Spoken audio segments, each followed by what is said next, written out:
Hello friend, मैं कुसुम राय। मैं अपने यूट्यूब चैनल पर आप सभी का स्वागत करती हूँ। भैया भैया और हमार बहना लोग, मैं एक छोटा सा पचरा गीत सुनावा जाती। अगर आप लोग को अच्छा लगी तो लाइक सब्सक्राइब करना, शेयर करना, मेरा सपोर्ट करना दोस्तों। अचरा पासारी मैया थाड़ी हम दुवरिया है, अरजिया सुन लाना हे, अरजिया सुन लाना।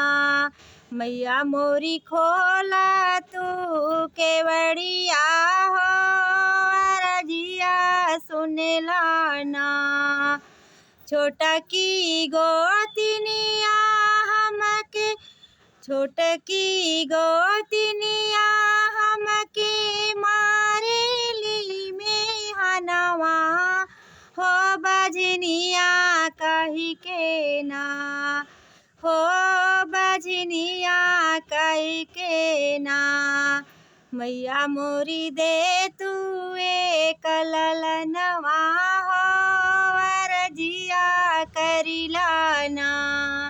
मैया मोरी दे तू एक ललनवा हो, अरजिया सुन लाना।